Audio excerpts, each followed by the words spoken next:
May naririnig kami, pero I can't confirm that, but may mga naririnig kami Na ano po? Napakakinabang na education. posibleng bawasan ang education budget.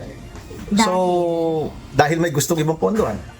Tumangging isiwalat ni Senador Bam Aquino kung sino ang mga nais magtapyas sa panukalang 2026 national budget para sa edukasyon. Ngunit nang ilahad niya ito sa caucus o pagpupulong sa Senado, kinumpirma rin niya ito ng ilan pang mga senador. Paliwanag ni Senador Aquino, tinatarget ng ibang mambabatas na bawasan ang pondo, partikular na para sa edukasyon. Ito ay dahil ang education budget anya ang may pinakamataas na increase sa panukala. And to be fair, ang laki talaga ng increase.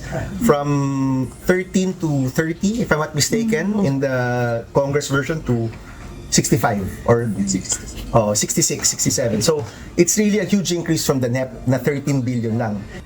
Bunsod nito, iginit ni Senador Bam sa mga kasamahan nito na dapat silang manindigan na hindi mabawasan ang pondo para sa edukasyon.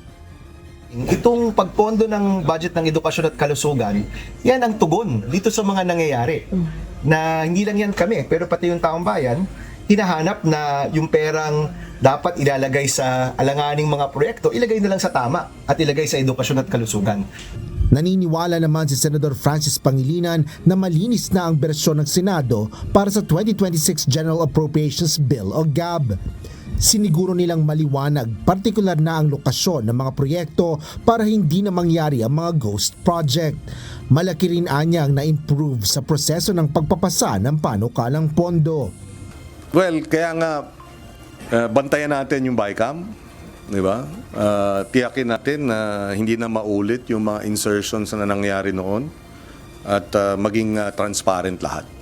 So, open BICAM, dapat tiyakin yan para kwentas claras, no? At everything is transparent. May hamon naman si Pangilinan sa House panel ng Budget BICAM. Adapt nila yung Senate version, tapos to kaagad. Siyempre, nirerespeto natin yung prerogative ng House, no? But sana, no, we are able to fast track this. Hindi naman natin pipilitin that they adopt our version, no? Biro lang naman yun. But that could be one way of speeding it up. Kinumpirma naman ni Senate Finance Committee Chair Sherwin Gatchalian na tuloy na ang budget BICAM simula sa Biyernes, December 12 mula alas 10 ng umaga.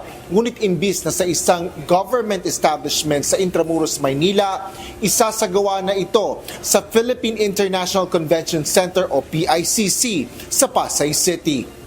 Asher Cadapan Jr., UNTV News and Rescue. Diyos ang aming sandigan, serbisyo publiko ang aming pinahahalagahan.